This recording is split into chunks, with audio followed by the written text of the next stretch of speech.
Jadi untuk rekan-rekan semua, kenapa sekarang ini sangat penting?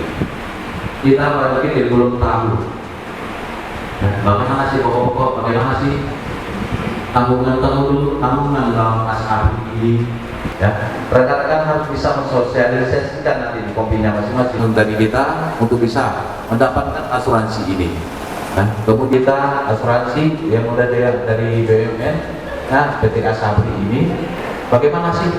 Nah, pasti kita ingin tahu penggunaannya itu bagaimana, cara mengklaimnya itu bagaimana, ya. Kemudian hal-hal apa saja kita kelompok dalam keadaan sehat walafiat. Salawat dan salam tak lupa kita panjatkan kepada Nabi besar kita, Nabi Muhammad SAW. Kami mempersembahkan bentuk model pengembangan layanan berbasis digital yang kita beri nama Asap Mobile. Baik. 1 jam ke depan kami akan di situ. Nah, setelah Bapak update semua data tersebut, baru bisa terlihat simulasi premi yang sudah Bapak pure beserta nilai pengembangan ya. Butuh dari Prodia, cek kesehatan di Prodia, Bapak belanja di situ, Bapak sekalian, Ibu sekalian bisa mendapatkan diskon di situ.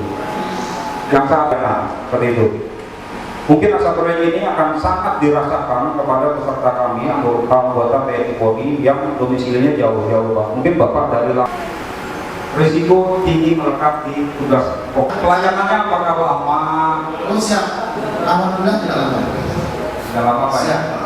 Itu Siap. tahun 2002, tahun berapa? 2002 kayaknya kalau salah tahun 2000. Karena kita jadi anggota Polri, mungkin itu yang pertama. Dan